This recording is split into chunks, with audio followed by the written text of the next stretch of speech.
Welcome to the Attic of Orphan Pictures. I am your host, Philip Mershon. Listen, can't make up your mind whether you're in the mood for a film noir or a romantic drama, maybe a courtroom drama. Well, then this next picture I've found is just for you. It's Impact from 1949. It stars Brian Donlevy, Ella Raines, Helen Walker, and Charles Coburn.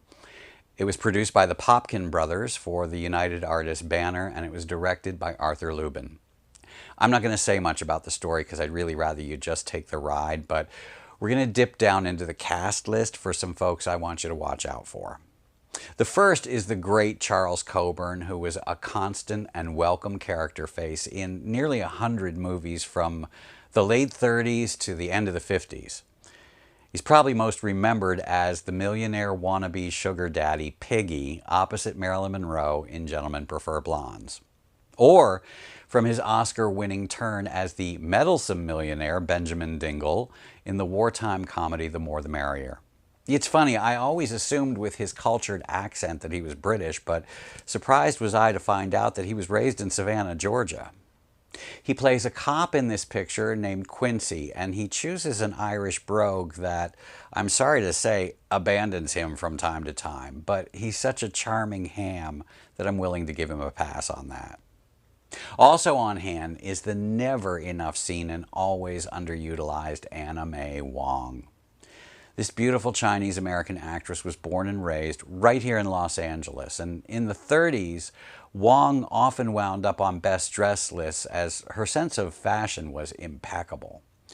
Unfortunately, the era in which she lived meant she was all too often typecast as a Chinese dragon lady or, as in this picture, a servant speaking dialect. And despite these sad limitations, her presence always fascinates, and you kind of find yourself watching only her in every scene that she's in. See her just once in the silent picture masterpiece Piccadilly, and you'll be a fan for life just like I am. Actual Hollywood columnist Sheila Graham plays columnist Sheila Graham, and it's a good thing she was a columnist and not an actress. And lastly, be on the lookout for the part of Ella Raines' mother, Mrs. King, as played by Mae Marsh. Now, Marsh goes all the way back to the very early days of California movie making, starting in 1910. And over the decades, she successfully evolved her acting style from that broad pantomime of the early silence to the beautifully quiet and restrained scenes that she gives us here. Well, I think I've given you enough to look out for in an already very entertaining movie. Oh, and stick around because I'll be back after it's over to add a couple of final thoughts. Meanwhile, prepare yourself for impact.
Impact.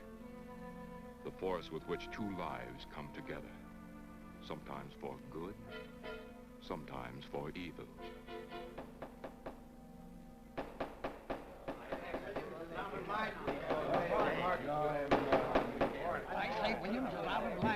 I'm definitely against it.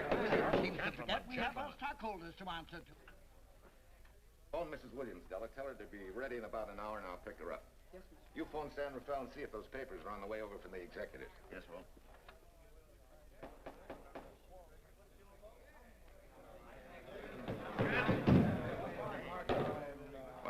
Presley, what's the score? 9-0? I'm afraid it is, Walt. If you think you can persuade them to change their minds, go right ahead. Gentlemen, I never interfere in stock issues, dividends, or anything else in your department. I must run my department with no interference. Either I know why and when I need more factory space, or you need another boy. And that's all right with me, too. Because I can take these plants and pick my own spot in the motor production field. You won't have to worry so much about dividends.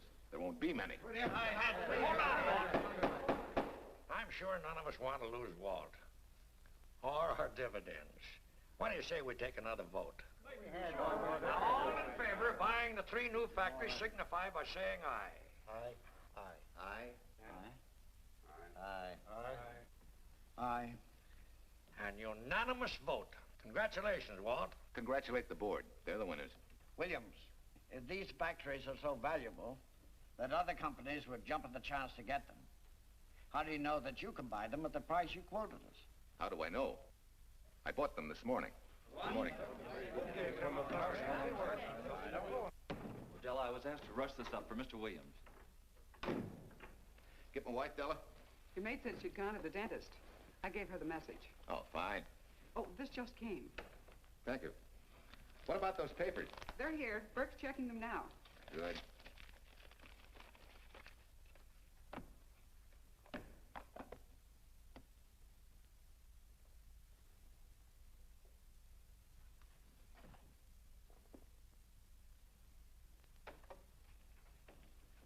Congratulations, Walt. Take a look at Clause 4. Those provisions haven't been clarified yet. Oh, no?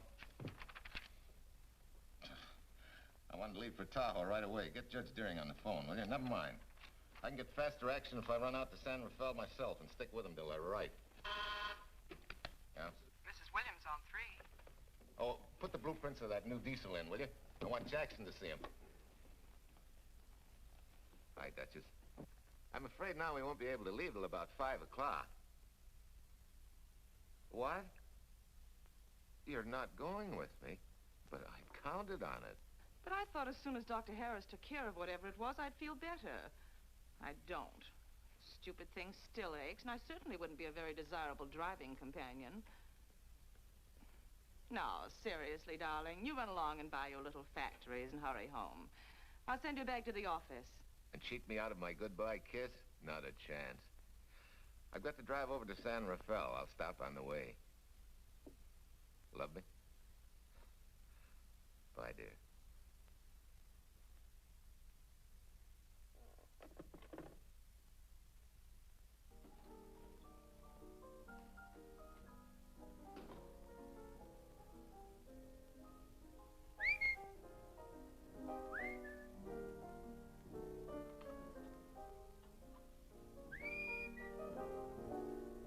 How do you expect me to whistle through a toothache?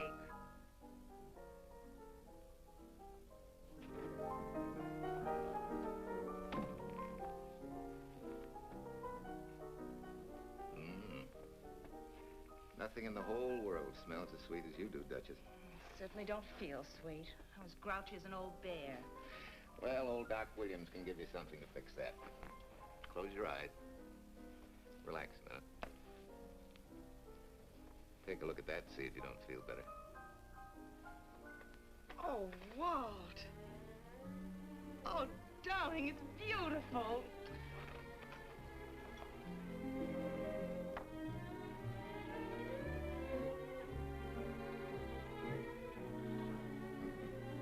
Not bad. Not bad at all. You know, to quote my wife, I like monograms on things. It shows they belong to me, unquote. When did your wife say such a thing, Mr. Williams? About 6 years ago, when I married her. She gave me the first monogrammed shirts I ever owned. Those were the words on the card. I still have it. I certainly hope your board of directors never discovers what a softy you are. They won't, don't worry. I have only one vulnerable spot. What really happened this morning? All I got out of Della was that you stalked out of the office with blood in your eye and were back in no time with canary feathers in your mouth. Oh, I clipped those birds' wings, but short. No one's gonna vote me down, sweet. Not when I know I'm right. Mm-hmm. But how did you convince the board of that so quickly? With subtle hints and easy persuasion. Like this. Either I get what I want, or you get yourself another boy. And that's all right with me, too. Walter! What a clumsy ox. I'm sorry, Duchess. Oh, please, sweet, don't be so upset. Oh, if you could have seen your face. Oh, don't bother, dear. Sue Lynn will take care of that. Not exactly a good prescription for nerves, huh? You know, you're wrong, Dr. Williams. The way I feel now, a good cat nap will probably make a new woman out of me. And if it's not going to make you too late, Yes? well, I'm sure that by 5 o'clock I'll... Swell. I'll run over to San Rafael, get things ironed out, and be back for you by 5. On the nose. Darling, wait. That's perfectly silly. I'll take a taxi cab and meet you in Sausalito. There's a drugstore on a corner opposite the square. I'll be there at 5 o'clock and we can go straight on up to Tahoe. That'll save you all that late afternoon traffic and all that time it'll take to come and pick me up. Smart woman, my wife. Thinks of everything. Where's your bag, honey? Oh, Sue Lynn still has some things to press for me. Sure you don't mind taking a taxi? Very sure. Sweet dreams, Duchess. See you at 5. I better get going. Bye, honey.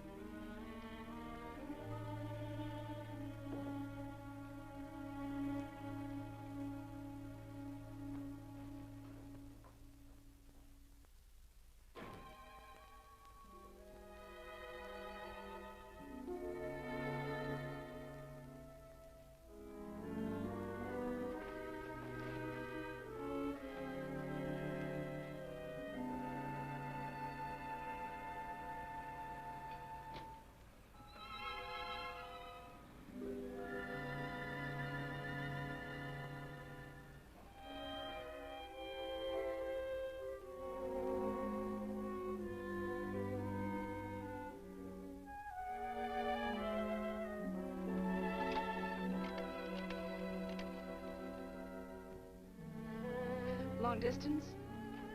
I want Berkeley 79721.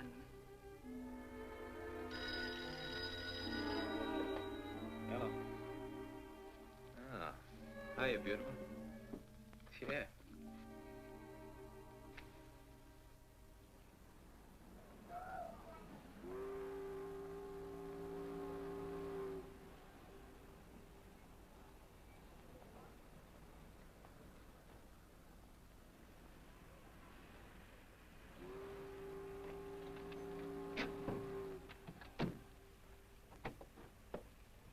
Here. Don't forget, turn this stuff over to a bellboy at the Airport Hotel in Oakland. Tell him to hold it for Jack Burns. Jack Burns, the Airport Hotel. That's right, I'll be checking in later. What do I owe you? $1.15 a here. All this stuff back to Oakland. Yeah, here. Buy yourself a new kit. Thanks.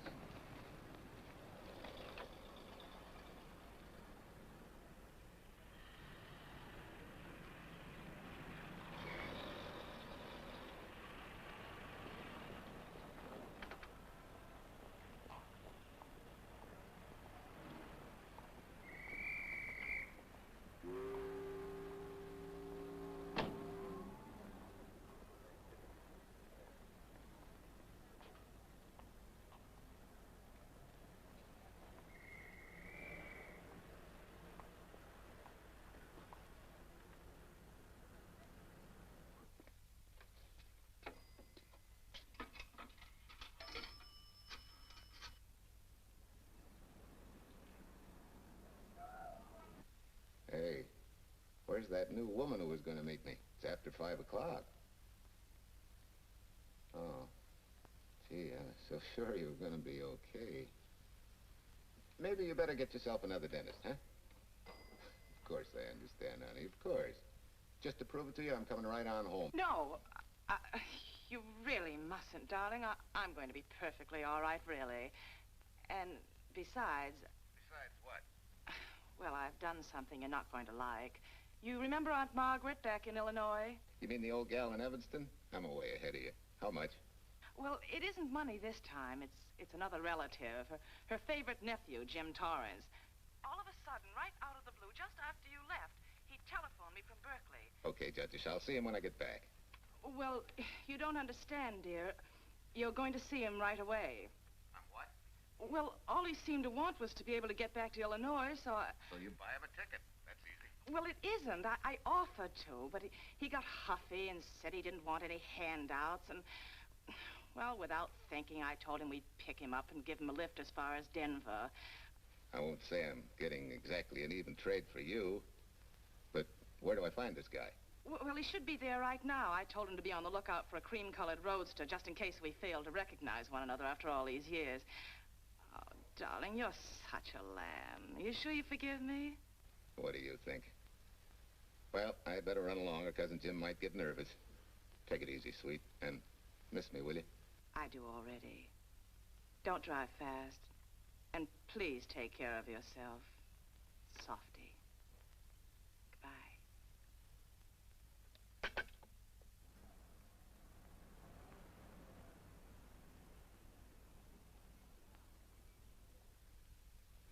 Hello, Della? Yeah, Mrs. Williams wasn't able to go with me. Now, while I'm gone, you see that she gets her roses every morning. That's right.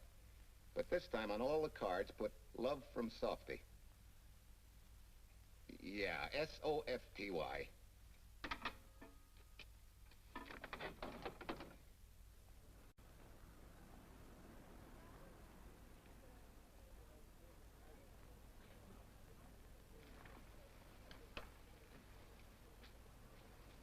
Hello. You must be Jim Torrance. Yeah, that's me. I'm Walt Williams. Hiya, Jim. Hi. Where's Irene? Oh, she's a little under the weather at the last minute. Worse luck. Oh, that's too bad. I was hoping I'd see her. Yeah, I'm disappointed, too. Where's your luggage? Oh, I'm wearing it. Less trouble that way.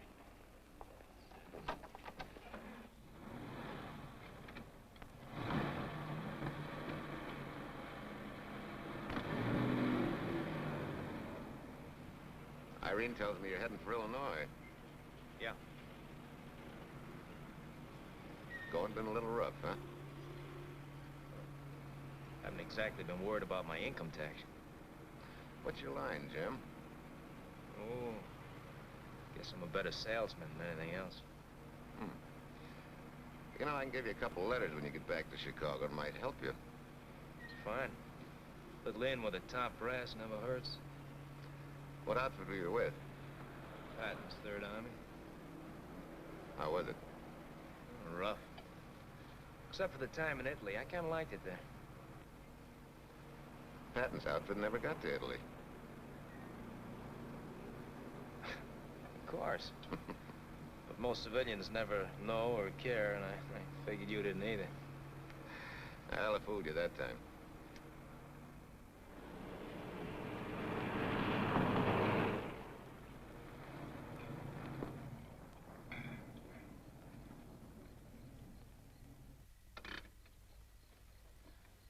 Our last chance to chow for a while. How about it?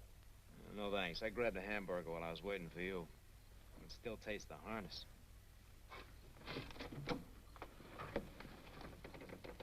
Sure you won't change your mind? No, I'm gonna grab a little shut-eye.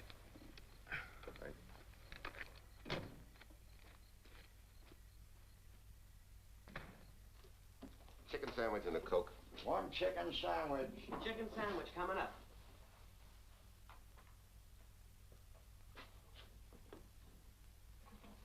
Give me change for $1, will you? Yes, sir.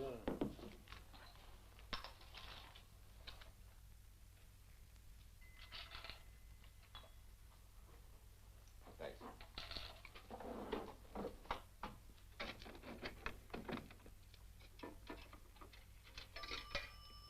San Francisco.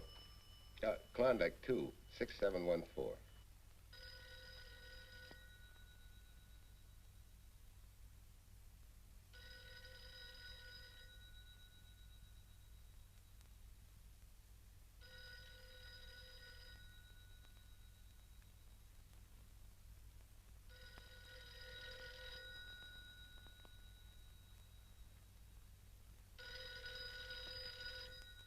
Klondike 26714 does not answer. Oh. We'll try Sutter 1, 2599, please. Bayview Apartments. Oh, yes, Mr. Williams. No, your maid isn't there tonight, sir. Well, she said Mrs. Williams was taking something to make her sleep and wasn't to be disturbed. But perhaps... No, don't disturb her. Just leave a message that I won't forget about a certain problem. Mm-hmm. I think I have it, sir. You want her to forget all about a certain problem. Softy, is that S-O-F-T-Y, sir? Softy is going to take care of it thoroughly. Is that all? Yes, that's all. She'll understand. Be sure she gets it the first thing in the morning. Right.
Oh, hi.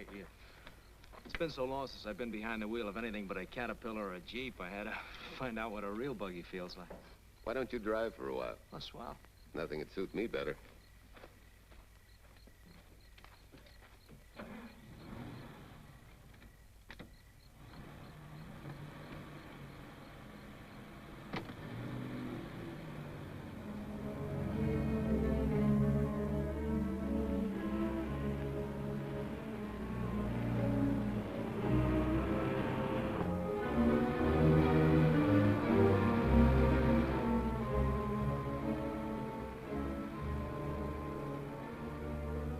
Tell me, Irene still got that little scar on her cheek?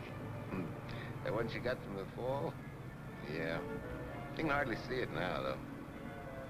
How'd you know about that? She just got it last summer. Thought you said you hadn't seen her for years. Oh, from Aunt Margaret, of course. How else? She always sends me the news in her letters.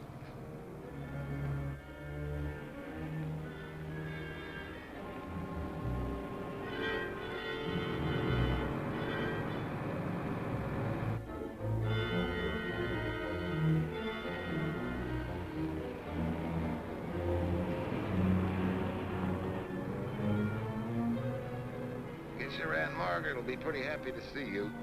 Irene says you're the favorite nephew. Afraid my lovely cousin was just giving me a build-up for your benefit. You don't know Irene. Maybe not.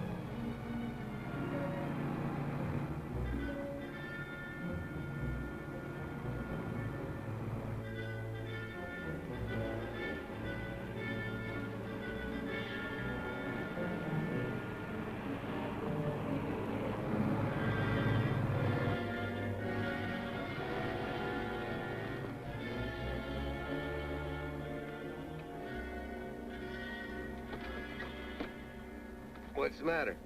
I think we got a flat.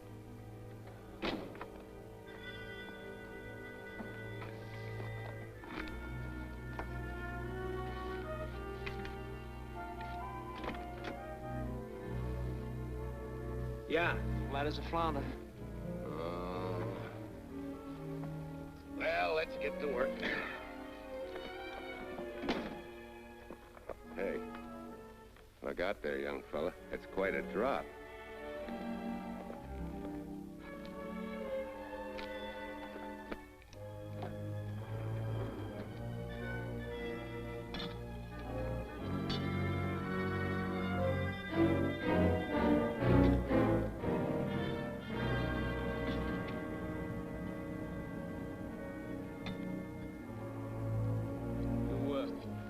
flashlight? I think I have. Get the jack, I'll take a look.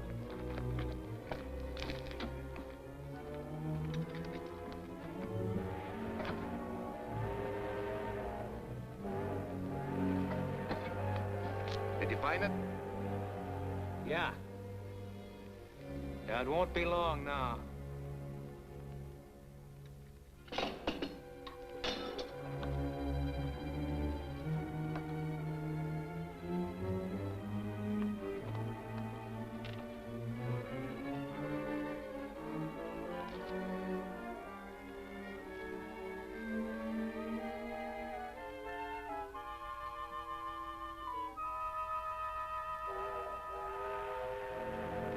Come on, let's get going. Wait a minute. Did one of your cufflinks fall out? Huh? Oh, something dropped. I heard it fall right down there at your feet. Hmm. Well, he must have rolled under the car.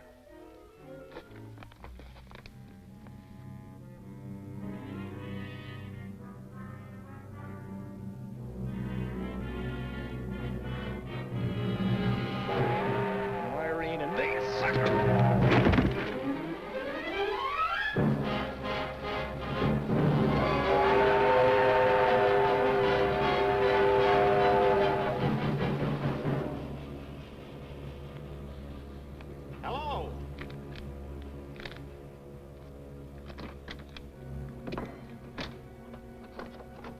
Need a hand? No, no. I'm all set now. Okay. Good night.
That guy must be crazy.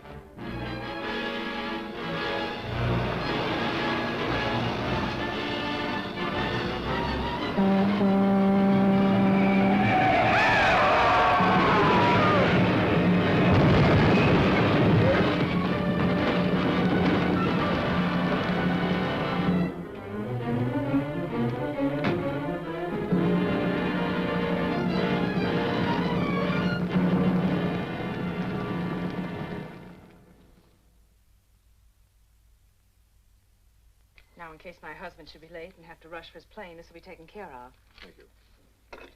Tell Mrs. Burns the 302.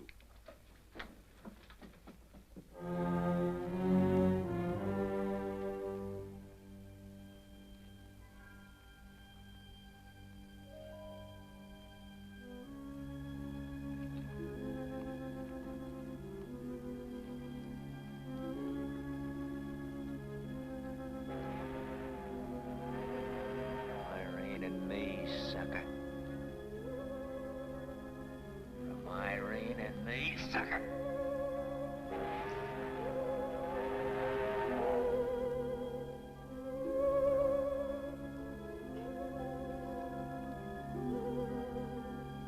Take care of yourself.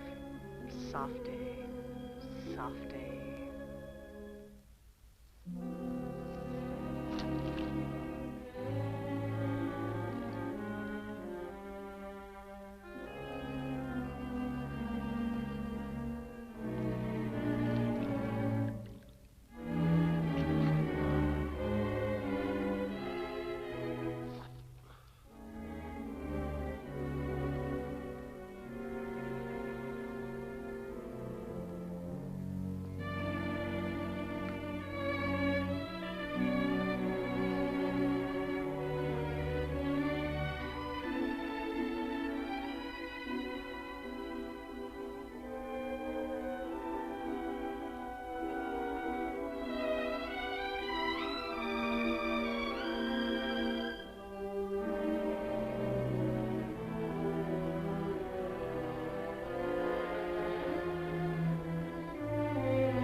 Young lady, Excuse me.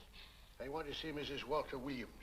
I'm sorry, sir, but she left orders not to be disturbed. I'm sorry, too. Lieutenant Quincy of the police department.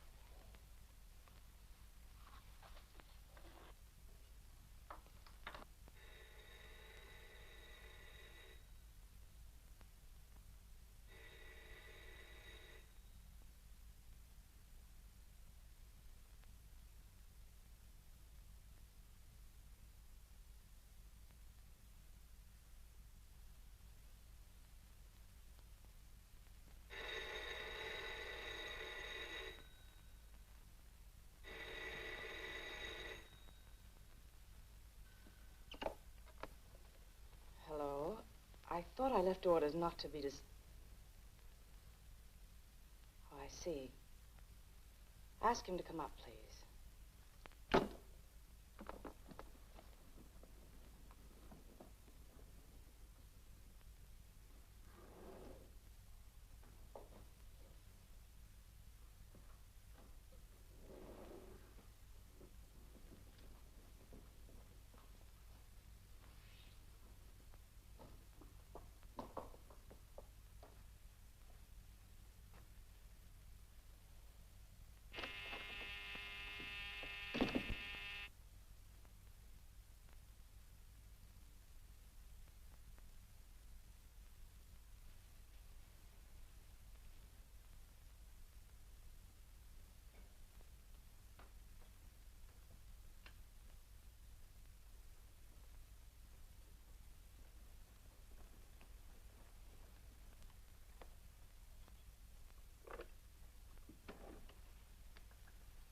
Yes?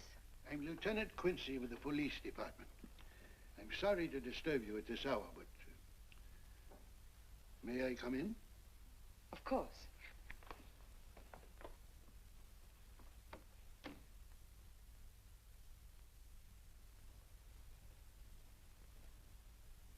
Well, Lieutenant? Did your husband go on a motor trip late this afternoon? Why, yes, he went to Denver on business. Why? Was he driving a packet roadster? Yes. Is anything wrong? I'm afraid there is. Won't you sit down? Has something happened to my husband? Yes, Mrs. Williams. He's dead, isn't he? Yes. Oh, Walt, I knew something like this would happen. I begged him time and again not to pick up hitchhikers. But it wasn't a hitchhiker, Mrs. Williams. It was just an accident. He ran into a truck, a gasoline truck. You mean there was fire? He must have been driving pretty fast. I don't think he felt anything after the crash.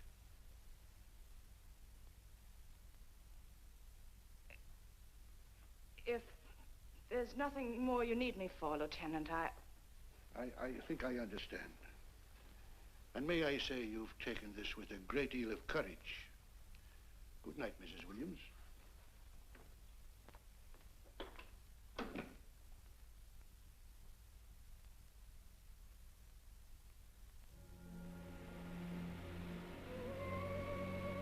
take care of yourself. Softly. From Irene and me. Softly.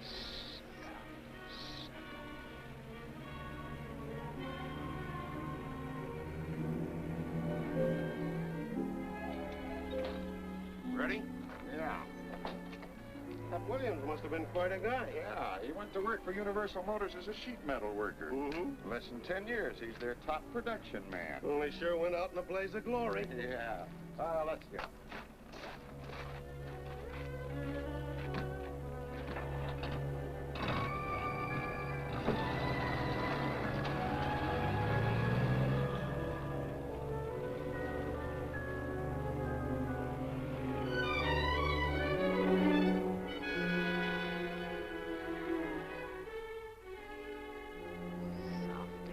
From Irene and me. Sucker. Sucker. Sucker.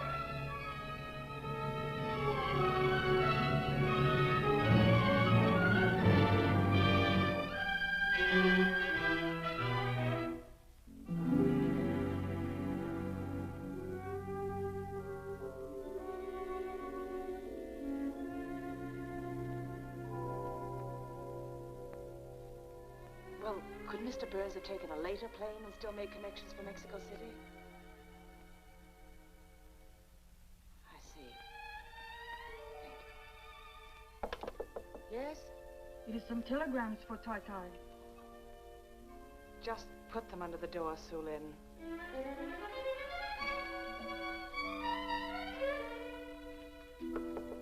Please, Tai Tai, a policeman Quincy most anxious to see you. Ask him to wait, Sulin.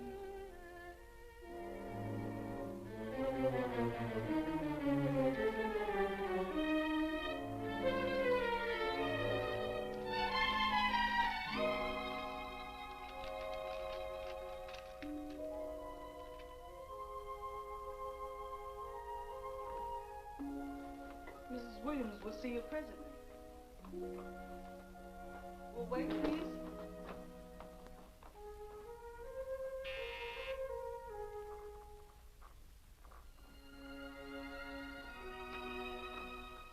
Flowers for Mrs. Walter Williams. Thank you.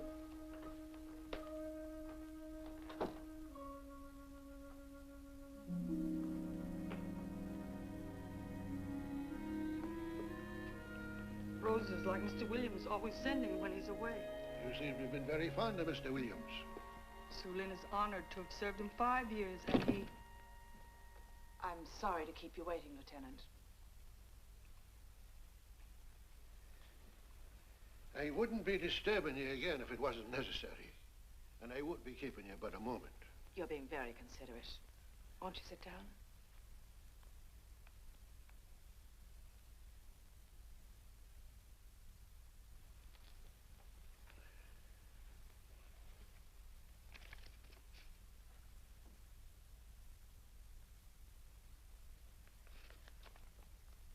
Everyone's been most thoughtful. And why shouldn't they be? Forgive me. I'm all right now. What was it, Lieutenant? The state police would like to have some information. They found some wavy skid marks for quite a distance on the road, as if the car had been out of control when it crashed. Tell me, was Mr. Williams a reckless driver? Why, no. He was a fast driver, but certainly not reckless. Well, was he a heavy drinker? Quite the contrary. But what about his health? Could he have had a heart attack and lost consciousness before the accident? Why, no. He was in perfect health, but he'd been working much too hard lately and was overtired. Perhaps he fell asleep at the wheel last night. Oh, poor darling. If only I'd been able to go with him last night, he might still be alive. Well, maybe so and maybe not. You mustn't blame yourself, Mrs. Williams. Fate plays an important part in these matters. Your handkerchief.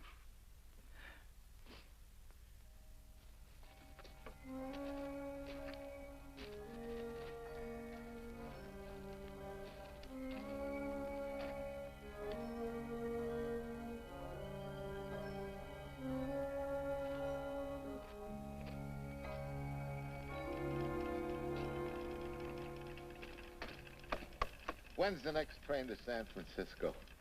10 a.m. tomorrow. You sure there isn't one sooner? No, I'm sorry.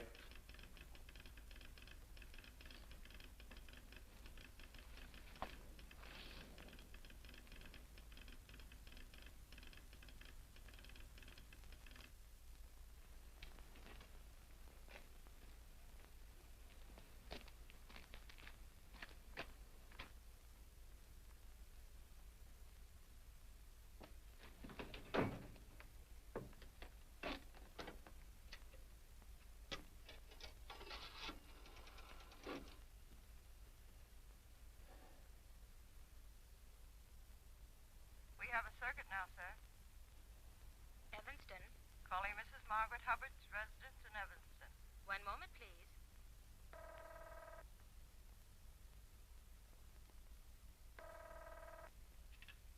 Hello? Mrs. Margaret Hubbard? Yes? Who's this? Long distance. I have a call from Mr. James Torrance. Who? Mr. James Torrance.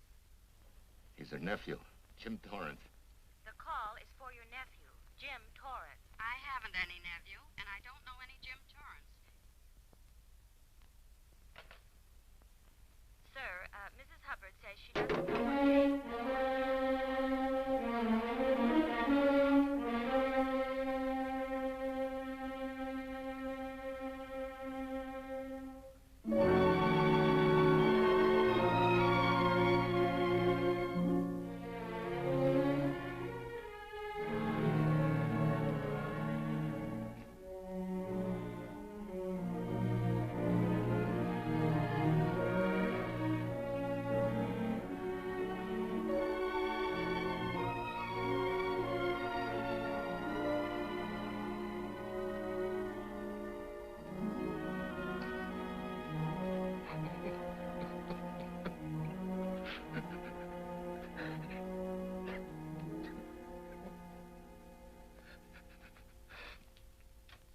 What's the matter, son?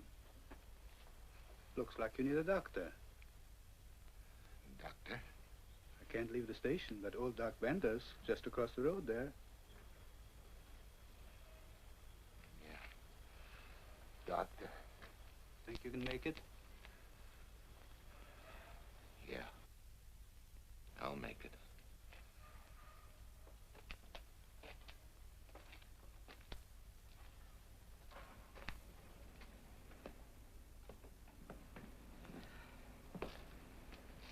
Now, take it easy, man. There's some concussion there. You've got to watch your step for a while. Yeah.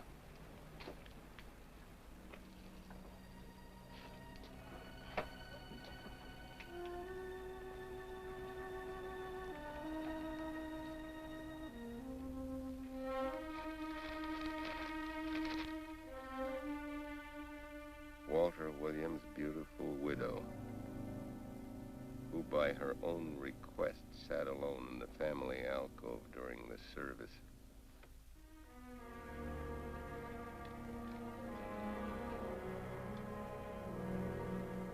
Smart. Someone might have caught her licking her chops.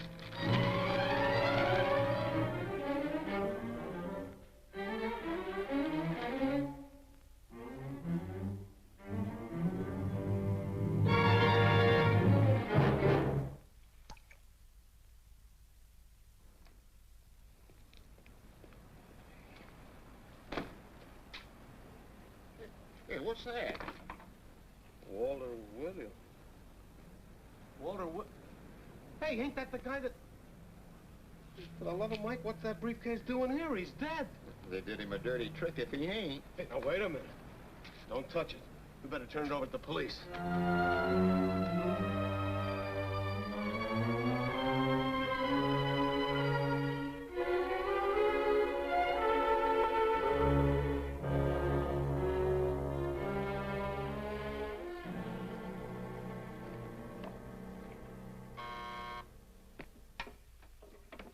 Homicide, Captain Callahan. Oh, yes, Chief. The Duke just came in from Washington. The fingerprints are those of a James Torrance. Yeah, I'm putting Quincy on it. Right. This sort of opens up a new can of peas on the Williams accident. There's the FBI reporting the guy. Playing with the lady's affection seems to come natural with him. All you gotta do, Quincy, is find him. Yes, that's all I got to do. Last known whereabouts of Jim Torrance was in a moving van somewhere between Sacramento and Points East. Yeah, wait a minute. Last known address, care of his sister, Mrs. Joseph Rossetti. Irving Apartments, Berkeley. Well, what are you waiting for, Quincy? Let's go. Did Torrance leave any forwarding address? No, he said he was going to send it to me. Sorry to trouble you. Oh, Lieutenant, if you should happen to hear from him, will you let me know? There's an unpaid telephone bill and a bundle of laundry. Laundry? Let's have a look.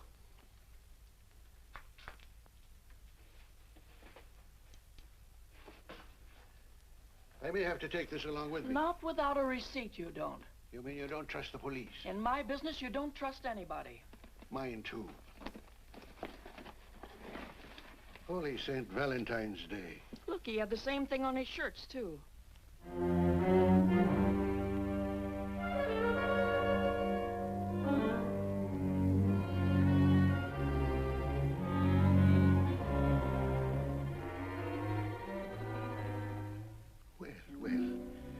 Romance in your late tenant's life. Did you ever see the lady? You know, I never did. But I always knew when she'd been here, the wonderful perfume. I lay you 10 to 1 she's a rich widow. Could be. Wait, I'll get you his telephone bill. Pretty fancy stuff for a hitchhiker. Yeah, but he's a pretty fancy hitchhiker. According to the shirt maker, a certain lady in the town had these made special. And they're just like her husband's. Only his initials were WW. Sort of smells, don't it, Cal? Now take a look at this little item. It was also found in the laundry. I for Irene and W for... Well, it could be for Williams, too, couldn't it? Yeah. Homicide, Callahan speaking. Hello? Oh, hello, Fitz. Hello. What news? Oh? Any luck? Both days, huh? Swell. Have it typed up and sign it. This report of Fritz will be a nice little topper for this pile. His checkup shows calls from Torrance's phone to Williams's private number, and a flock of them going the other way, including one on the 7th and several on the 8th. The 8th, in case you've forgotten, is the date of Walt Williams' accidental death. Well, that ought to be enough to get an indictment out of the grand jury. Go pick her up. I'd like to play a long shot first. It might give us 2 for 1. Well, take him one at a time. A bird in the hand is not going to lead us to its mate. I'd like to give the lady a little more rope. Well, Thanks. I thought you'd agree.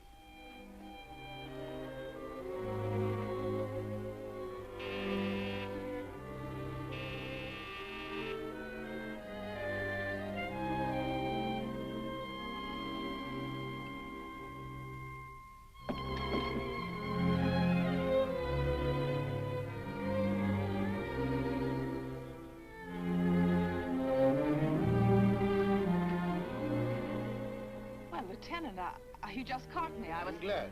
I have some rather startling news I thought you should know before it hits the headlines. Come in. Thank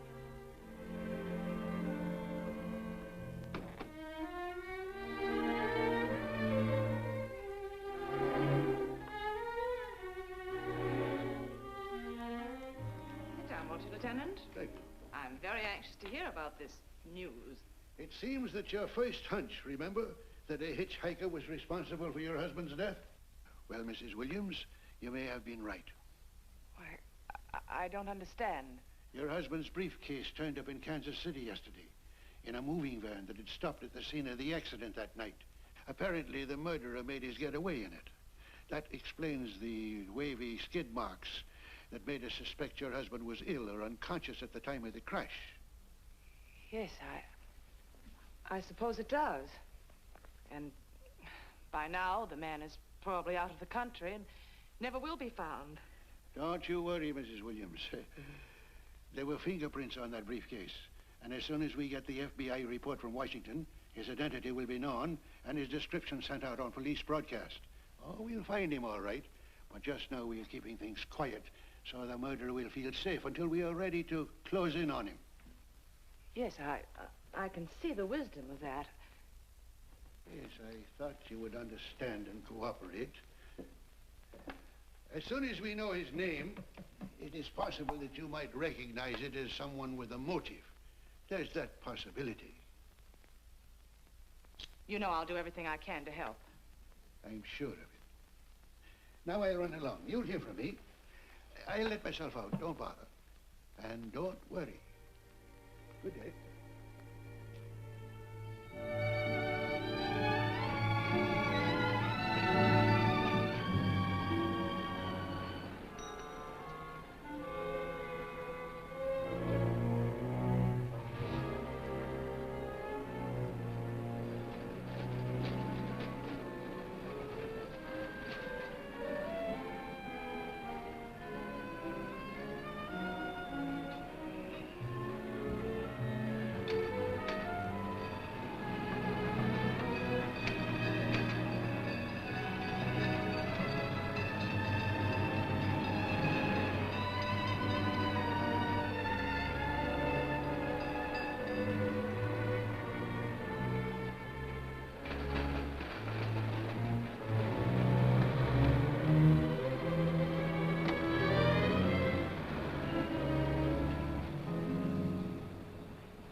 $1.35.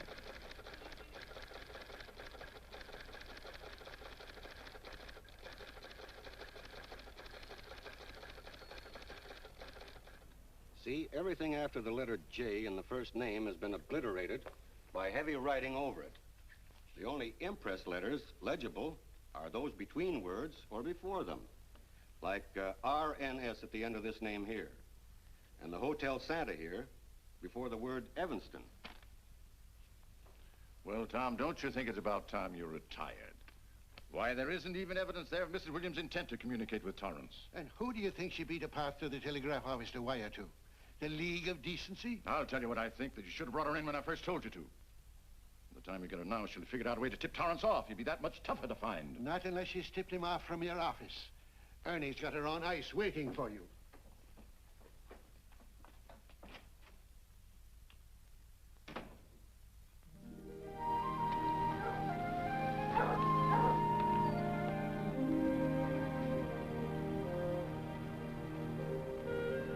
Pretty good, huh? Fastest growing little town in Idaho.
Art, son, you trying to wreck that engine?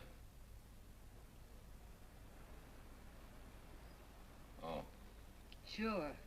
It's a hobby of mine. The way you're going at it, you can't miss.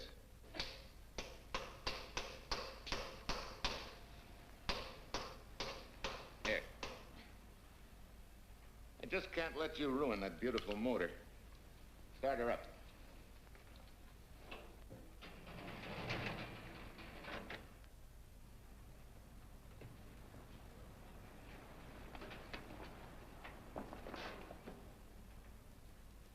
Okay, start her up.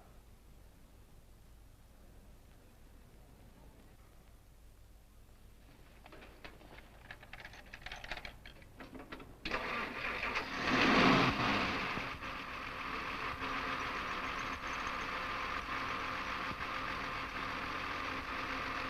her off.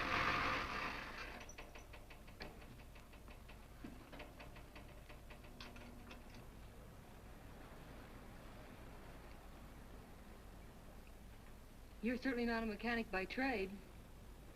Hands like that. Maybe it's a hobby of mine.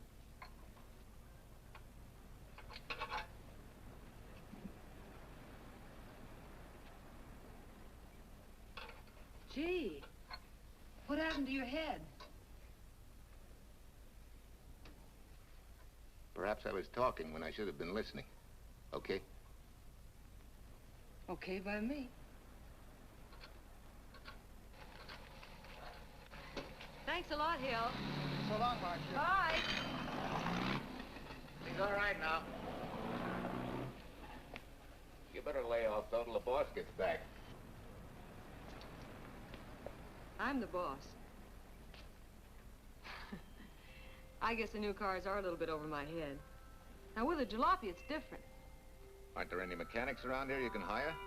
No, they all went over to the new factory in Mansville. I guess they got better wages.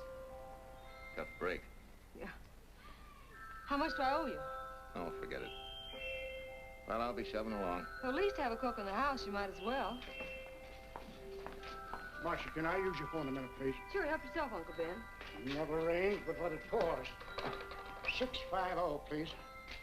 Flat tire this morning. Now the danged engine stalled on me. Nice and cold. Wilson's garage? No, I did not give you the wrong number. Fine thing using my phone to cheat me out of repair bills. Aren't you ashamed? You gave me the wrong number. 650, please. You're a nice girl, Marcia Peters, and your ma's a fine woman. And I'll always buy my gas and oil here. But you ain't never gonna tinker with my car again. Busy? Busy. Always busy. Yeah. Wait a minute. We're not so busy. Would you like to do another good deed and give Uncle Ben a hand? Why not? Where is your car, mister? Maybe I can help you. Why, are you a good mechanic? Very good. And very reasonable. Well, just what you need, girl. Better hire him. It's an idea, Uncle Ben. Come on. Thanks for the Coke. Sure.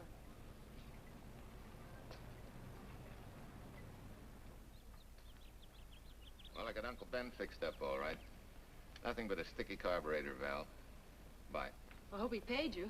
What for? It only took a minute. You're certainly not money conscious, stranger. There.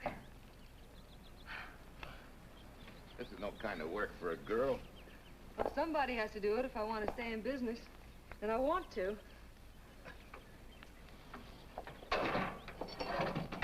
Must be some business that you're better suited for. Couldn't you lease this place to somebody? Sure. I did while my husband was overseas. But when he was killed in Okinawa, well, we'd made a lot of plans for the future here. And I had a hunch he'd like it if I took over and tried to make a go of it. Takes more than a hunch to do that. I got along famously. Business has been fine until lately when the help got short. Could be again. I had a good mechanic.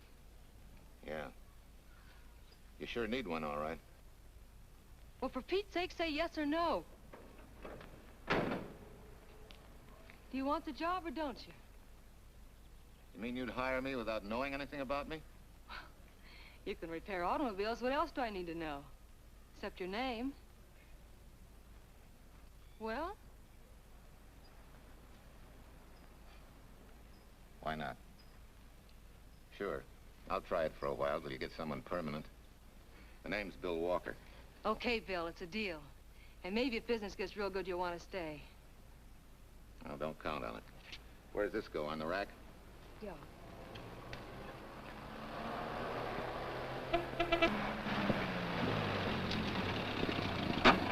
Marcia! Marcia! It happened! It's a boy, 8.5 pounds. Pair of shoulders like a prize fighter. Well, congratulations, Papa. How's Jane? Ah, perfect. Everything's perfect. Gotta get down to the store and tell the gang. Almost forgot. Oh, gee, thanks, Ed. I'm sorry, I won't have enough for the gang. Yippee!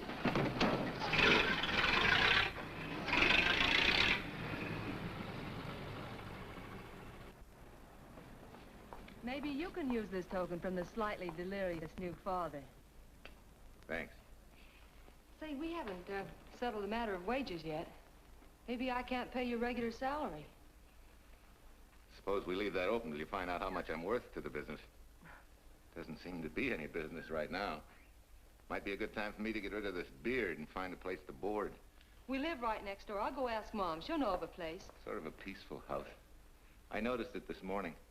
Oh, gosh, I forgot. She's down helping Mrs. Wellesley with her canning. Mom finds homes for everything from stray cats... To stray mechanics?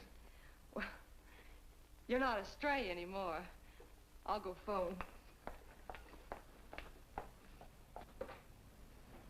Pearl? 674, please. Hello, Miss Wessler. May I speak to Mother? Hi, Mom. I've got some good news for you. I hired a man for the station. Yeah. No. Nobody we know. He's from out of town. Needs to place a board. You got a good one up your sleeve? Okay. Says she has to meet you first to come home for supper. Huh? And you like apple or cherry pie? Cherry. Cherry it is, Mom. See you later. Oh, now I gotta get rid of this.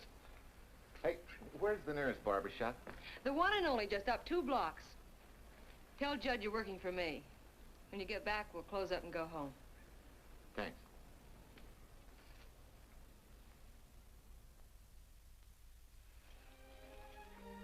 Oh, that's real nice. You must have had a good bringing up, young man. Thank you for the young man. We thank thee, O Lord, for thy bounty, and ask thy blessing on this food, and on the new friend who shares it with us. I hope you're good and hungry, Mr. Walker. Who wouldn't be? Marcy's like a sparrow, with all the hard work she does. May I have your plate, please? Well, she can start taking it easy now. Boss, the help. Thank you. She never takes anything easy. Has to put her whole heart and soul into everything she does. Well, now that you're through with me, Mom, how about Bill? Have you thought of a place for him to stay? Well, why can't he stay right here? We have a spare bedroom going to waste. And I think you like my cooking. Like it? That's very kind of you, Mrs. King, but it seems an imposition. Imposition, nothing. That's good business. I can get back what I pay you in board and room. Well, Marcia, what a thing to say. If you'd like to stay, we'd like to have you. We have some more vegetables. Mrs. King, you have a boarder. May I have a biscuit, please? Oh, excuse me.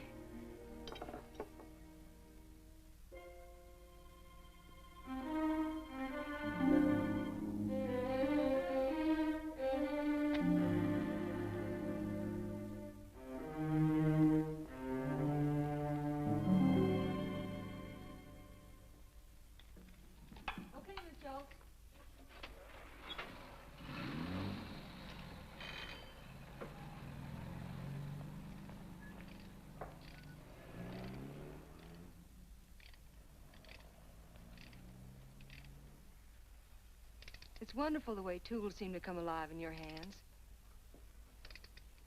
You seem to sort of come alive, too. As though you got real pleasure out of working with them. I do. When you're doing a job with them, you can't think of anything else. Bill, if something's bothering you, why don't you get rid of it? What would you prescribe, doctor? Amputation. For that stupid chip on your shoulder.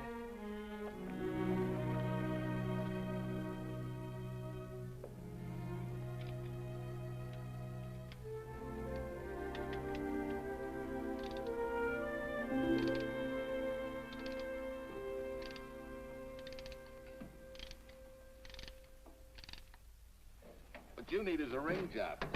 Save yourself some money. Gee, Bill, with the baby and everything, I just can't afford it now. Oh, we'll take care of that. Hey, boss. How's Ed's credit? Good enough for a ring job? Well, sure, if I can hold Junior as collateral. Oh, not a chance, fella. Never mind her. I'll do it on my own time. Oh, thanks, Bill. Maybe we'll see you tonight, huh?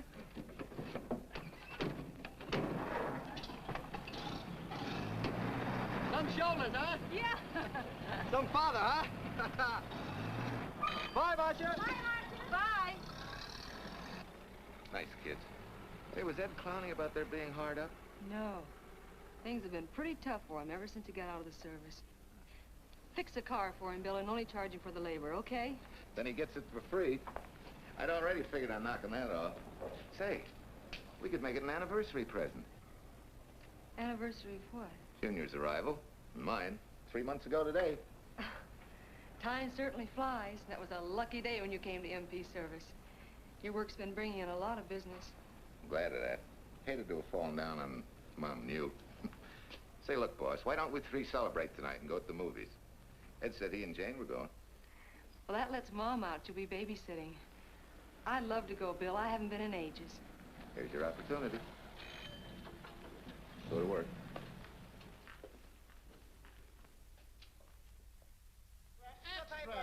Irene Williams, held for murder. Read all Extra! Irene! This is Sheila Graham with the latest news of the shocking Williams murder case. While beautiful Irene Williams is held for trial, charged with conspiring to kill her late husband, the police are searching for James Torrance, believed to be the lover of Mrs. Williams and her partner in the horrible murder of Walter Williams.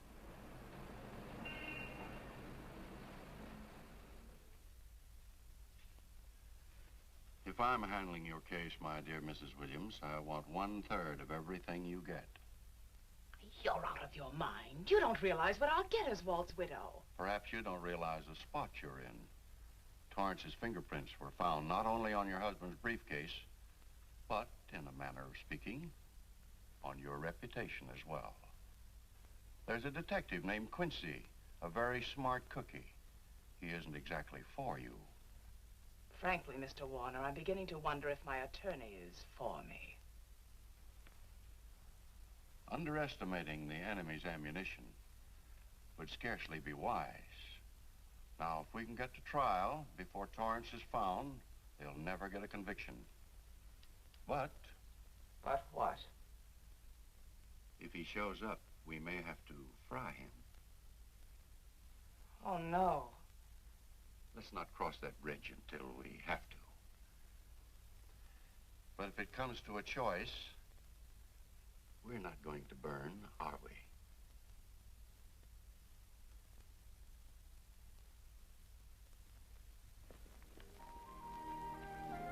Aren't you the chatterbox this afternoon? What about this afternoon? Oh, I'm sorry, boss. I guess it was wool gathering. You're only supposed to do that in the spring. Is there anything you don't know? Yes. What's San Francisco got that we haven't? Better newspapers, for one thing. Anyway, California's supposed to be the land of opportunity. I thought that by now you liked it here. I do.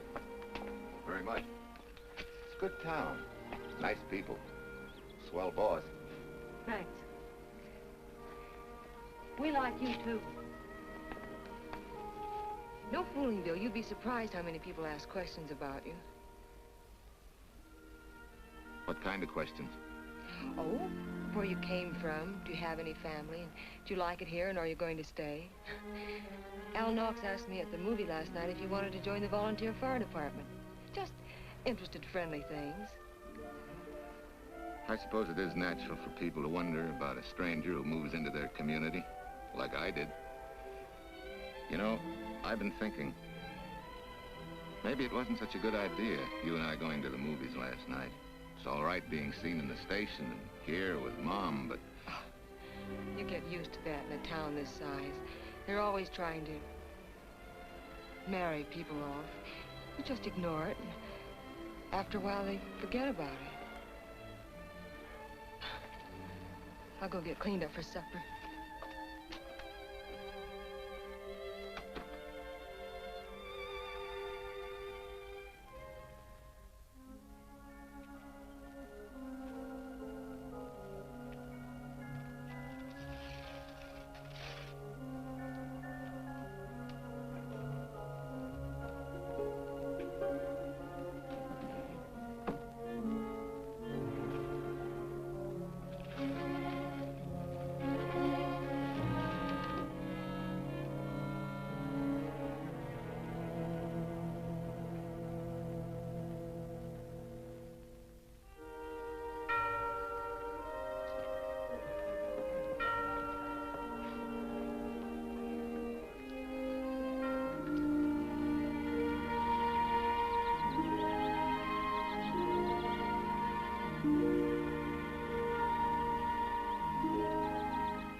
You know, I hate to tell you how many years this Sunday takes me back. Did you always fall asleep during the sermon? I wasn't asleep, Mrs. Peters. I merely closed my eyes to concentrate. Oh, well, that's what you call it. I had to nudge you to stop you from nodding. Quiet. You're disturbing my reminiscent mood. Even smells the same. Could be the same bees buzzing in the same clover. As they say, you can take a boy out of the country, but... A rolling stone gathers no moss. It has to stop rolling sometime, doesn't it, Bill? Sometime, maybe. We grow a very becoming shade of moss here in Larkspur. Don't you think? You grow a lot of nice things here. Anyone in particular? You'll have to skip the answer to that one. Someone tore it out of the book. You're married, aren't you, Bill? Yep. That's right. You must have loved her very much to have been hurt so deeply. To be so afraid of someone, even yourself.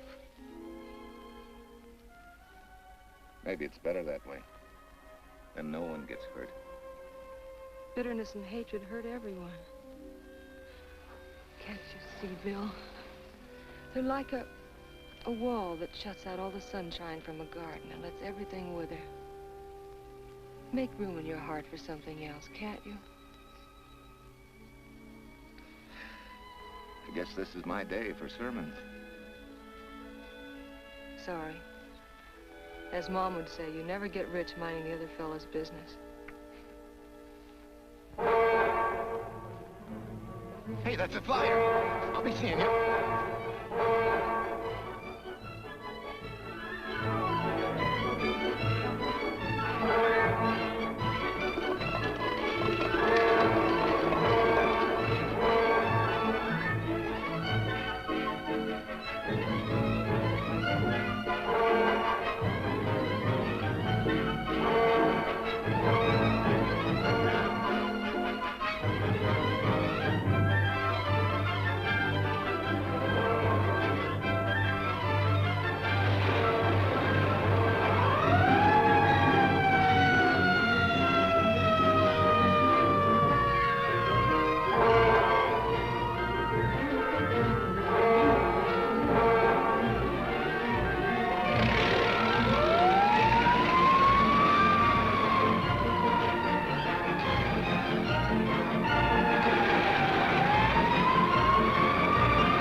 Leslie sent a couple of jars of peaches. Said you helped her can them. Oh, thank you. When I delivered the doc's car, he insisted that I have a bite with him. Where's the boss? Took a book back to the library for me. Huh? What a day. Hey, what's the idea? Are you darning my socks? Well, I thought a drawer full of holy ones isn't doing you much good. I found it when I put fresh papers in your bureau yesterday. You have a heap of things that need mending, haven't you, son? Does Marcia know? Do you think I'd tell her? This is your problem, Bill. Because I found out about it doesn't give me the right to tell anyone else, not even Marcia. When you trust folks, you trust them, and you give them a chance to work out things the way that seems right to them. How can one little woman be so big? Don't forget, it's a lot easier to be tolerant and understanding at 50 than it is at 25. Yeah, Ma. I'm going next door for a while. Grandma Thompson's ill.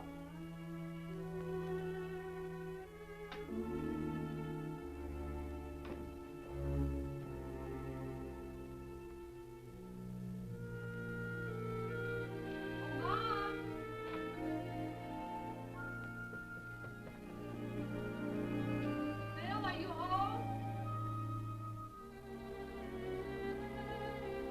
Bill, are you in there? Yeah. Mom went next door, Marcia. Hi. Do you work awfully late? Oh, about 6. Anything wrong? Come in. I want to tell you something. I'm checking out. Has something happened? No, just... I'm doing what I should have done a long time ago. Moving along. But why, Bill? My name isn't even Bill. There isn't any Bill Walker. I'm Walter Williams. The late Walter Williams. Walter Williams? I don't understand. You may not even after I've told you, but at least you'll know the whole story. Sit down, please.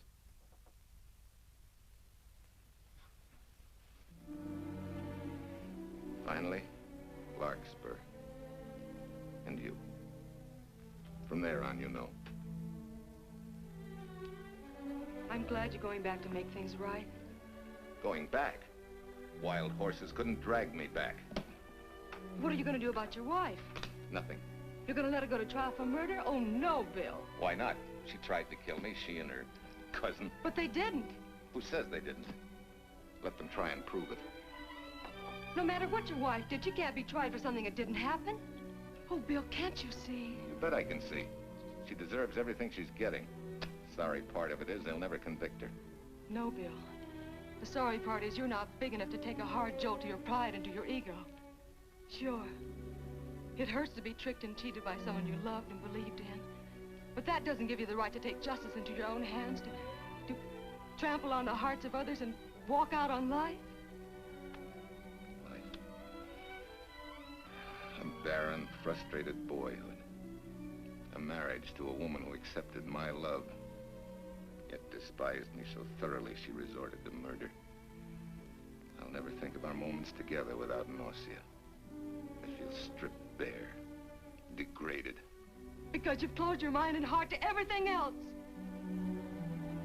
Even me.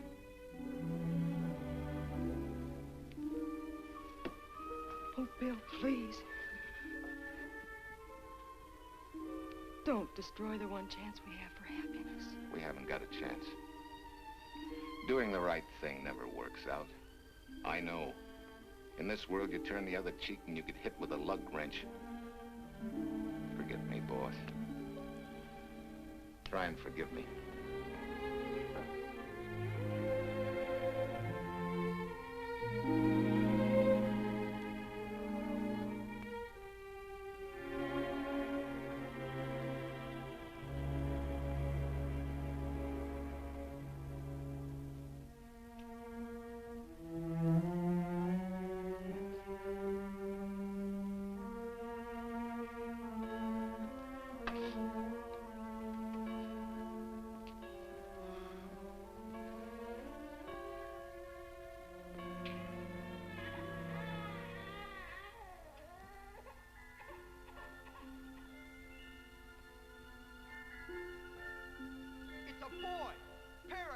like a prize fighter.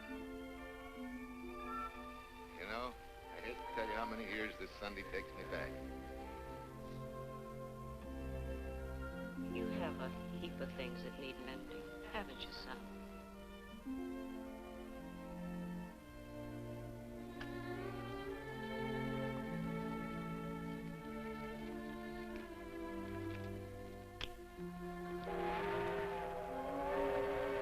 Take care of yourself. Softly. Marguerite and me. Softly. You're not big enough to take a hard jolt to your pride and to your ego. Sure. It hurts to be tricked and cheated by someone you loved and believed in. But that doesn't give you the right to take justice into your own hands. Trample on the hearts of others and walk out on life. Oh, Bill, please. Don't destroy the one chance we have for happiness.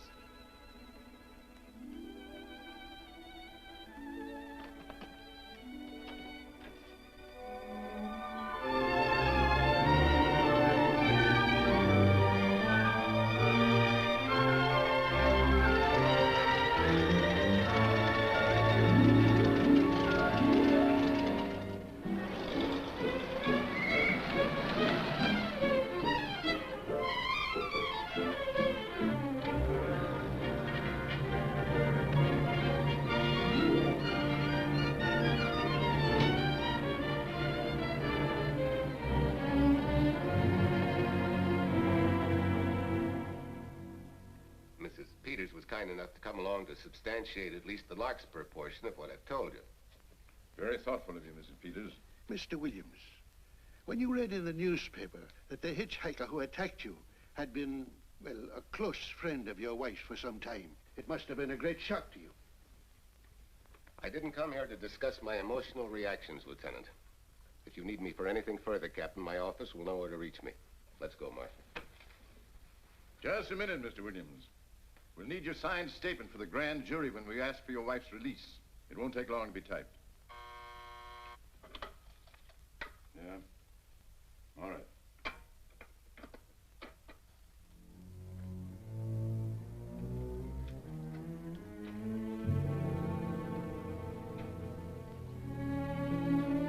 Come in.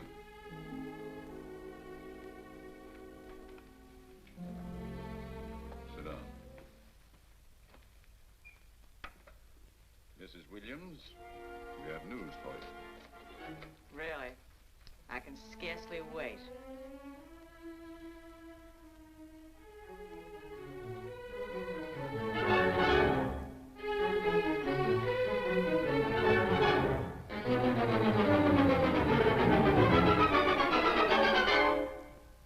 It seems it was Torrance who was in the car when it crashed.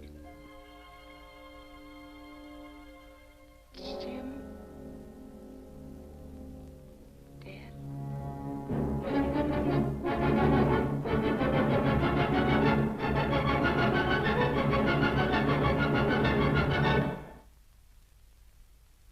You did it. You killed him. No. He tried to kill me. Thought he had. And he ran into the truck. It was an accident. An accident? You wait all these months to tell this story. You let me rot in this filthy jail. Wait a minute. You let everybody believe you're dead. Pretty convenient, wasn't it? A dead man can't be tried for murder. Mr. Williams, perhaps your wife would understand better if you would explain to her about the amnesia. Amnesia? Oh, don't tell me you believe he had amnesia. Where's he been all this time, just wandering around in a daze? Tells us he's been in Larkspur, a little town in Idaho, working as a mechanic in a service station. Run by Mrs. Peters here.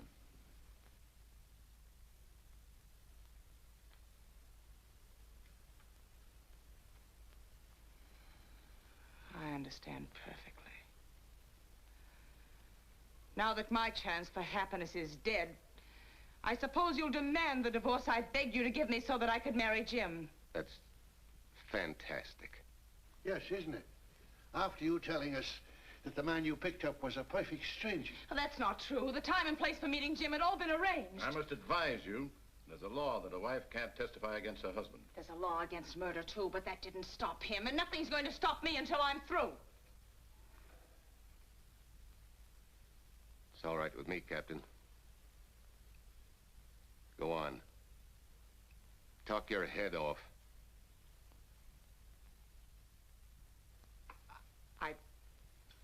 I was to have gone with him to Denver. He insisted on it, although I was quite ill. Several hours before we were to leave, he came home. There was a violent scene. He threatened to kill me unless I agreed to give up Jim. And I wish he had.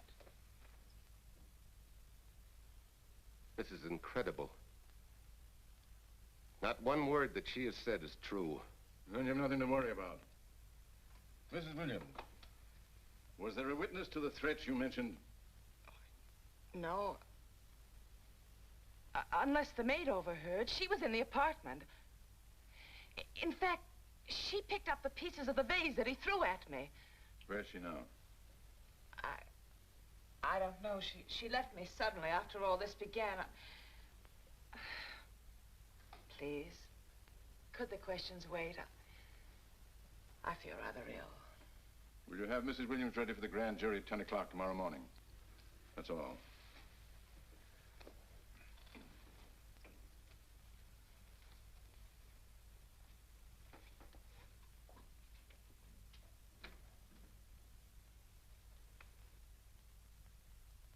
We're going to hold you too, Williams. On what charge? Suspicion of murder. But he's not guilty of any of these things. Then it should be easy for him to prove it. Take it down and book him. That fiction of Mrs. Williams must have been very convincing. No, we just couldn't buy that yarn you tried to sell us. Let's go.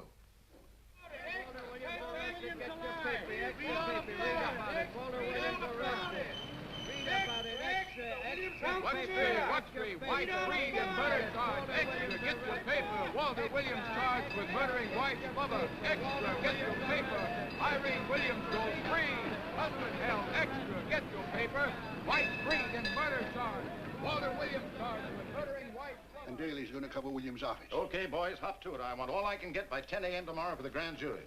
Okay, Chief. Oh, Tom, don't miss a bit. Dig up everything you can on Williams and the Peters dame. You sort of believed Irene Williams' story, didn't you, Vern? She made better sense than he did. Well, sure, she's a better liar than he is. Don't forget, I went all through her grieving widowhood with her. She's a bad customer. Well, that's for the grand jury to decide, and Williams insisted on letting her talk. So it's his funeral. Funeral, all right. Especially with that yarn he told. But murder's out of character for him. There's a few pieces missing somewhere. There might be in Idaho, if it's not too much out of character for you to get going. You're going to miss me, Cal, when I retire next year. Maybe I'll join Private Eye and solve your cases for you.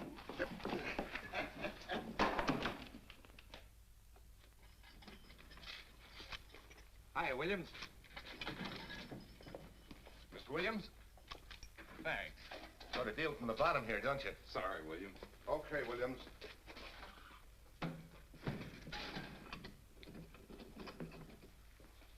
Well, not very good news, judging from your faces.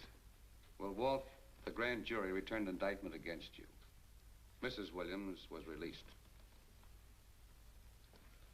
I see.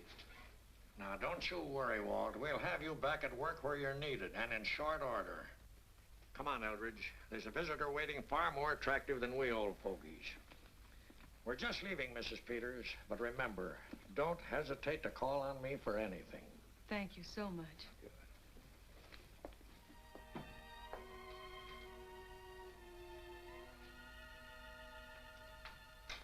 Hi, boss. Bill, what have I done to you? If it weren't for me, you wouldn't be here. If it weren't for you, I wouldn't be. I came back here because I wanted to believe in the things you do. I still do, no matter what happens. Will you do something for me? Go back home, where I know you'll be taken care of. Not a chance. You'll have to think up a better reason than that to get rid of me. I'm a big girl now. I've just been to Larkspur, Williams, where I found these newspaper clippings. Of course, some of them are 3 months old, but you seem to treasure them, so I brought them along. So? I don't think they exactly substantiate your claim of amnesia. As if you were interested in substantiating any claim of mine. Now, let's get one thing straight. Most people, when they get in a jam, think the police are only interested in the prosecution. Our job is to get the facts, the truth. And the truth never hurt anyone but the fellow that lied. Unless he was a beautiful woman. Oh, quit kidding yourself, Williams. You made the boner. I had no more to do with Torrance's death than you did. And out of the whole population of Northern California, you just happened to pick up a hitchhiker who happened to be your wife's boyfriend. Ah, have a heart, Williams. I suppose you'll tell the truth when you take the stand, but you better have some mighty conclusive proof if you expect the jury to believe it. Wait, Lieutenant. Bill, we all know you're not guilty, but we're going to need help to prove it, and need it badly. Lieutenant Quincy can't take sides, but if we're right, he has to be on ours. And I have a hunch he wants to be. Why don't you tell him the whole story? All of it, please. I'd like to, Quincy, very much.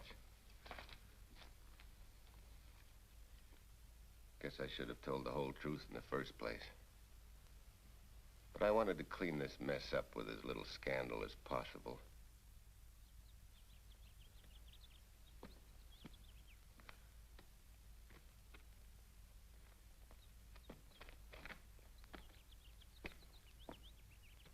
Well? No sign of the lug wrench or anything. My dear Mrs. Peters, will you please stop trying to be a detective? How many times do you think the police have combed this spot for any kind of evidence? Now, be a nice girl. Take Mr. Williams' advice. Go back to Larkspur. What time is it? It's only 4 o'clock. We still have time to go back to town and go on our hunt for Sue Lynn. Now, look here, young woman. You've had me on the run since early morn. But, Lieutenant, the maid seems to be our only hope now. We've got to keep looking till we find her, that's all. That's all? Wait. She was naturalized, wasn't she? Suffering chopsticks. Quincy, you dumb flatfoot. This Sue, what's her name, was Chinese born. If her port of entry was San Francisco, there'd still be a file on her, photo and all. Let's go. Back to town. Immigration.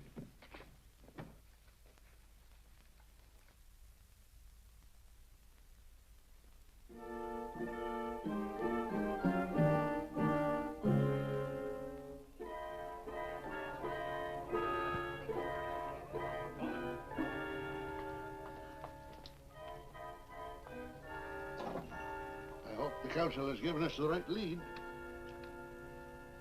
Are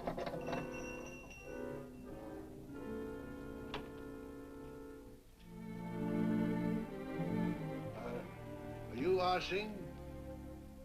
Understand? You savvy English? Also French, Italian, and Hebrew. May one ask what is desired? We're looking for Su Ling Chung. The Chinese consul said you were her uncle and might tell us what she is. This daughter of my brother, has she offended the honorable police? Oh, no. They just wanted to ask her some questions about Mr. Williams, the man she used to work for. Ah Sing's heart is heavy that he cannot lead you to her. But things that are not known cannot be told. Well, if you hear anything of her, report it to headquarters.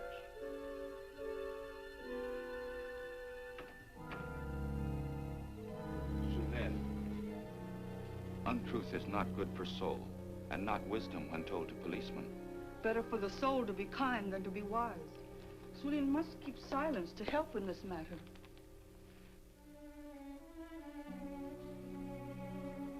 You know, you're quite a gal. In case I haven't told you lately. You're just too easily pleased, that's all. There must be a way out. Why can't we find it? Oh, buck up, boys. Tomorrow's another day. Yesterday you go to trial. Bill, I'm afraid. And the state intends to prove, beyond any reasonable doubt, that the defendant, Walter Williams, did, with malice aforethought, kill the deceased James Torrance, whom he knew to be his wife's lover. And that with his victim dead beside him, he drove his car into the course of an oncoming truck. jumping clear himself some seconds prior to the crash. And subsequently, he made his getaway in the back of a loaded furniture van. And for 3 months, as Bill Walker, he laughed at justice. What had imprisoned his unfaithful wife for conspiracy in his own murder. But then he decided that being dead cramped his style. He thought he could eat his cake and have it too. So he returned, most anxious to explain his long absence and to right the dreadful mistake that had imprisoned his wife for 3 months. Ladies and gentlemen, it was a cold-blooded, premeditated murder and must be punished to the fullest extent of the law. Call the first witness, please. Captain Callahan, did Walter Williams tell you what suddenly cured his amnesia after 3 months? No, he did not. But he did tell you the man that struck the blow which caused the amnesia was a total stranger, a hitchhiker he had picked up. Yes? And that he knew nothing of this man's identity or relationship with his wife until he suddenly recovered from his amnesia and heard or read the details. That's what he said. That's all. Thank you, Captain.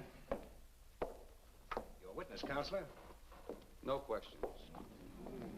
No. I saw no signs of amnesia, but definite concussion.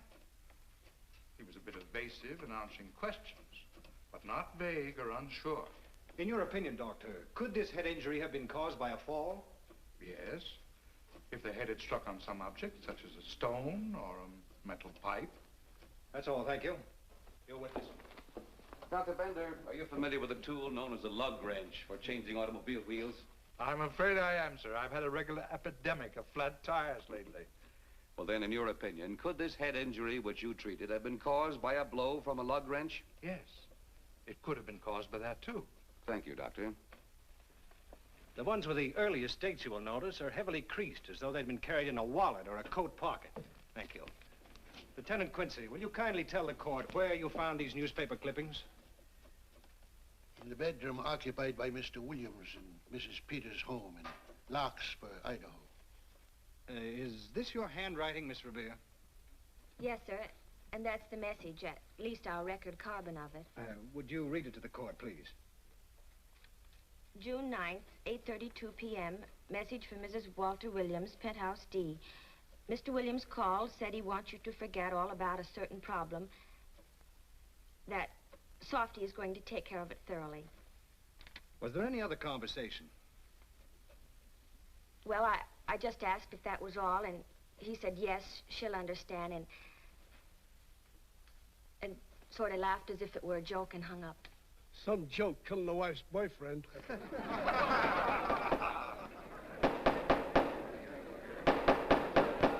of the state versus Walter Williams. All the rounds so far have gone to the prosecution, and it was a grim-faced Williams who was returned to his cell this afternoon. What the score will be after he takes the stand is anybody's guess, but he's going to need some lucky punches to get a decision. And though Torrance struck with intent to kill, after telling you this is from Irene and me, sucker, you still telephoned Illinois to find out if there was a Cousin Jim. You are hard to convince, aren't you, Mr. Williams? Is it so incredible that a man should fight against believing such a thing about his wife? Oh, that is very touching. From a husband who planned a trip on which he intended to destroy his wife and did kill her lover. That's a lie. Your Honor, I object to the conclusions drawn by the prosecutor and move that it be stricken from the records. But, Your Honor, there is a corpus delicti, remember? Who was your wife's lover. Objection sustained. There's also her own story, which, in front of witnesses, you insisted she tell. And then we have your own two different stories from your own lips. One featuring a perfectly strange hitchhiker, the second an equally strange Cousin Jim, without a questionable substantiation for either bit of fiction.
remember me, don't you? I was here with Lieutenant Quincy from the police department. I just followed Sue Lynn up the stairs. I saw her come in here. You must be mistaken. I'm not mistaken. She's here. I must see her. Ah Sing, don't you understand? It's to save a man from prison, even from death. I will send her to you.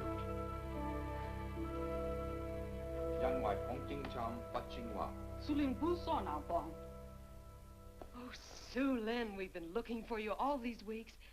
Mr. Williams needs your help so desperately. I cannot help. You must forget that you found Sue Lynn. Forget it? But you're his only witness. You're the only one that can help. Not as a witness. Only with silence can I repay his great kindness to me and my family in China. Why? For I heard other things. That most unhappy day. From Mrs. Williams' bedroom, his voice very loud and angry. A flower vase broken to pieces. He can explain all that. They do not believe what he's already told. That I heard anything would do harm. Don't you see?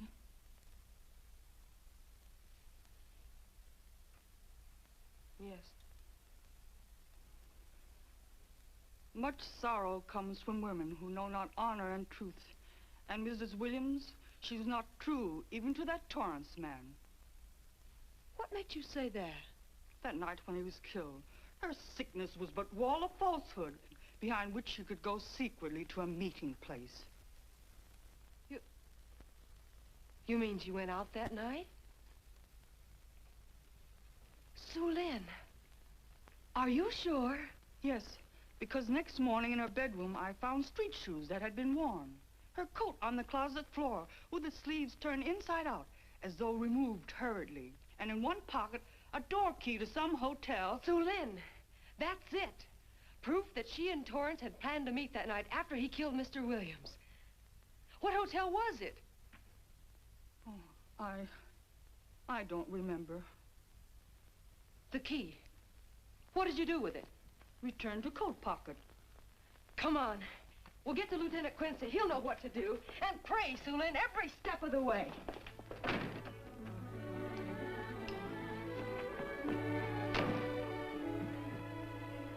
Now hold everything. Even if this long shot don't work out, we'll just keep on pitching.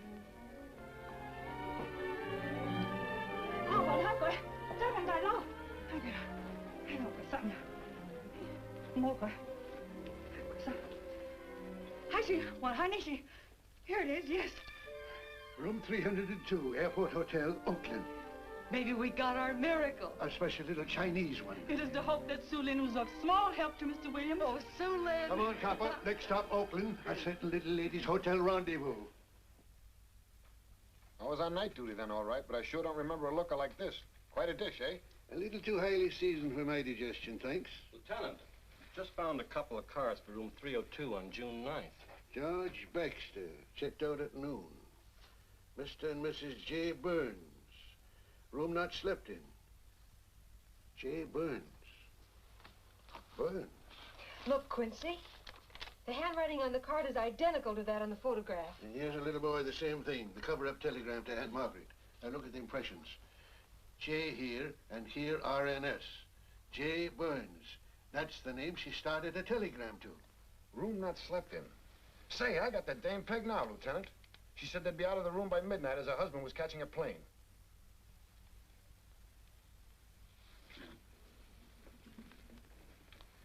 But Quincy... Reservation for Sam Andrews. Yes, sir. This ties it all up, doesn't it? Yeah, like a greased pig. What do you mean? We've got the evidence now, the proof. Of what? Sue Lynn's theory that Irene was playing the field? This evidence only proves that she came here to keep a date with a man named Burns.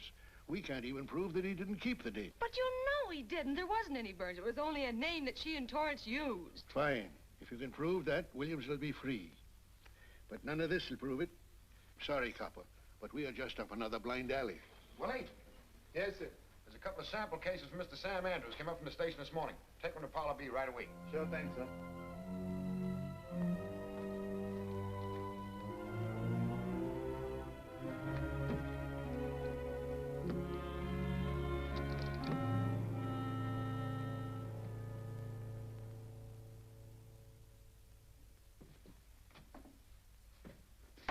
Be seated.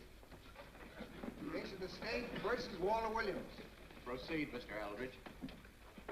Your Honor, we will call Mrs. Irene Williams. Take the stand, Mrs. Williams.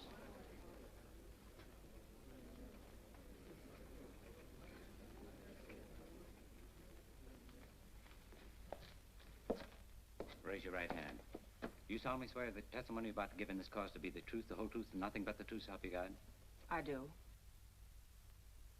Hey, what cooks? The defense calling her? Mr. Eldridge, what's the purpose in calling this witness? Merely for purpose of identifying handwriting. Now, Mrs. Williams, this photograph of you. Was stolen from my apartment. So, according to the inscription, to Walt, my adoring and adored husband, Irene, this belongs to Mr. Williams. This is your handwriting, isn't it? Of course. I'm touched that he should have wanted it so badly. And this telegram, addressed to Mrs. Margaret Hubbard. Is that also your handwriting? It is.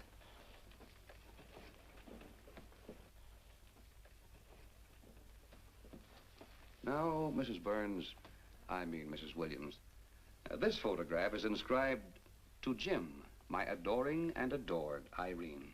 Did you write this, too? I see no point in all this. Merely answer counsel's questions. Did you write it?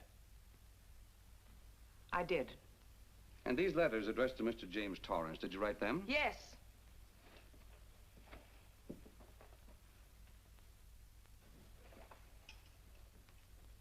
And this monogrammed garment, a gift from you to Mr. Torrance? Why must I be tortured again by all this? I never made any secret of my love for Jim Torrance. That's why he's dead. Your love for Jim Torrance. Yet on the very night he was killed, you had a rendezvous with a man named Burns, didn't you? I don't know what you're talking about. I don't know any man named Burns. I was at home that night, very ill. Oh, yes, the sleeping pills. Well, you must walk in your sleep, then. For you spent at least part of that night at the Airport Hotel in Oakland, where you registered for Mr. and Mrs. J. Burns. Don't waste the court's time trying to deny it. This is the registration card that you signed at 9:20 p.m. And there's the room clerk who assigned you to room 302. And this, Mrs. Williams, is the key to room 302, which you very carelessly left in the pocket of a coat which was found in your closet yesterday. All right, I was there. Now you're satisfied. Not quite.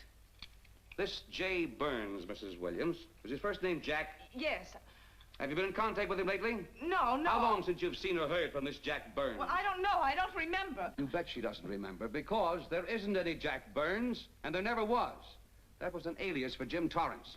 And it was Torrance who was to have met you that night, after your charming little plot to kill your husband had been duly executed. It's not true. It's not true. I have bad news for you, Mrs. Williams. I can prove it's true. These pajamas, these letters, this picture, all of which you identified for the court, were found in this suitcase, which is full of the clothes and personal belongings of Mr. James Torrance. And the suitcase was found in the baggage room of the Airport Hotel, where it's been held since June 9th. And it says on this tag, in large print, hold for Jack Burns. That is all, Mrs. Williams. Just a moment, Mrs. Williams. Your Honor, in view of the evidence presented, we now ask for a dismissal of the state's case against Walter Williams. And we intend to charge Irene Williams with conspiracy to commit murder against her husband, Walter Williams. Oh, no.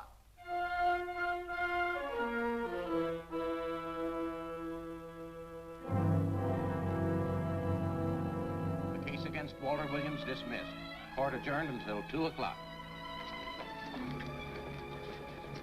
Well, that's that, Walt. Congratulations, Mr. Williams. I haven't the words for it, Quincy, but we could never have made it without you. Ah, sure you could. You know, son, right always wins if you give it a little push, especially when you get a copper like this one to do the pushing. Well, I'll be seeing you. You know, it'll seem kind of strange being able to eat and sleep without someone getting in your hair all the time. Oh, fine, Walt. We're looking forward to having your hand on the wheel again. The Denver plants are waiting for you to open them. You think you can make it the morning? How about it, Counselor? You bet you can. Oh, good. Well, I'll be running along. Well, you think you like Denver? It's okay by me, boss.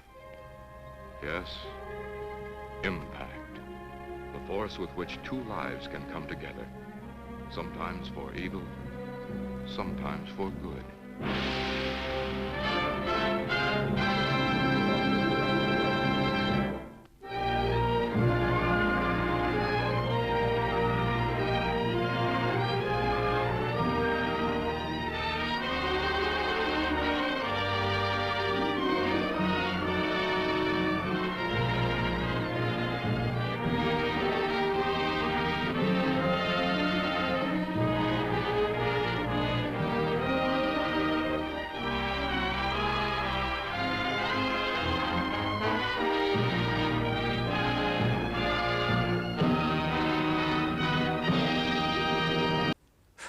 Great picture. How about that San Francisco apartment? Some joint, huh? That Nob Hill building called the Bayview in this picture is actually the famous Brocklebank Apartments that would be seen a decade later in Hitchcock's Vertigo. The glorious interior, though, is all soundstage magic at the Motion Picture Center lot on Cahuenga Boulevard from art director Rudy Feld and set decorator Jacques Mapes. Finally, I'd like to point out, and this is not a diss on Brian Donlevy, who's good in everything and really good in this, but he's almost 20 years older than both of his female love interests. Is there an unwritten law that says a 40-year-old actress can't play the love interest of a 40-year-old actor? Well, that brings us to the end of another episode, but don't stray, because I'm headed back up into that attic to find our next orphan picture. Have you subscribed yet?